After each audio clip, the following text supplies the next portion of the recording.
एक समय की बात है जब एक जंगल में सोने के सींग वाला हिरन पाया जाता था।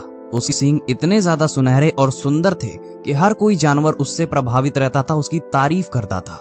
जब भी वो नदी के किनारे पानी पीने के लिए जाता तो उसका रिफ्लेक्शन सींग का उसे दिखता और उसको देख के बहुत ज्यादा खुश होता था और मन ही मन मुस्कुराता रहता था। लेकिन जब वो अपने पैरों को देखता था तो उसके पैर बहुत ज्यादा काले रहा करते थे, बहुत ज्यादा डार्क थे, जिसकी वजह से उसे बहुत ही ज्यादा शर्म आती थी अपने पैरों को लेके।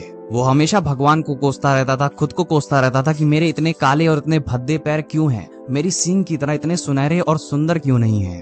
और ऐसे ही एक दिन की बात है जब वह फिर से नदी के किनारे पानी पीने जा रहा होता है। वह देखता है वहाँ पे शिकारी और उसके कुत्ते खड़े होते हैं शिकार करने के लिए, और जैसे ही शिकारी उसे मारने के लिए दौड़ पड़ते हैं और फिर उसके काले पैर ही होते हैं जो उसको भागने में बहुत ज्यादा सहायता करते हैं, बहुत ज्यादा दूर तक तेजी से भगाते हैं। कुछ देर आगे जाने के बाद वो एक झाल में जाके फंस जाता है और वो जो झाल थी वो उसकी सींग में पूरा फंस जाती है, जिसकी वजह से उसे कुछ दिख नहीं रहा होता है। वो जैसे तैसे छुड़ाता तो है पर तब तक बहुत देर हो चुकी थी।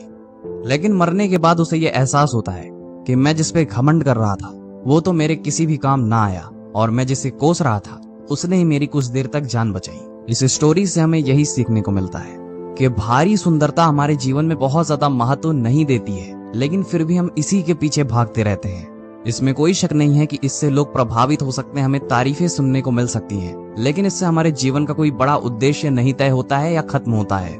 इसीलिए वैल्यू होती है तो सिर्फ आपके अंदर जो है उसकी वैल्यू होती है, और उसी के सहारे आप आगे जा सकते हैं। अब ये बात तो हम सभी को पता है कि बुरा वक्त कभी नहीं देख के आता, और इस बुरे वक्त से लड़ने के लिए आपकी सुंदरता नहीं बल्कि आपके अंदर जो ताकत है, जो क्षमता है, वो बचाती है आपको। और यही चीज हमें रियल कॉन्फिडेंस और हैप्पीनेस देती है। तो सबसे पहले अपने आप को पॉजिटिव रखिए, खुश रखिए, और कोई ना कोई हमेशा लेते ही रहिए, क्योंकि जब वक्त आएगा तो आपकी सुंदरता धरी की धरी रह जाएगी और आपके पास जो ज्ञान है वही काम आएगा। सहमत है तो इस वीडियो को लाइक जरूर करिए। अभी के लिए शाइनिंग ऑफ, मोटिवेशन लाइन।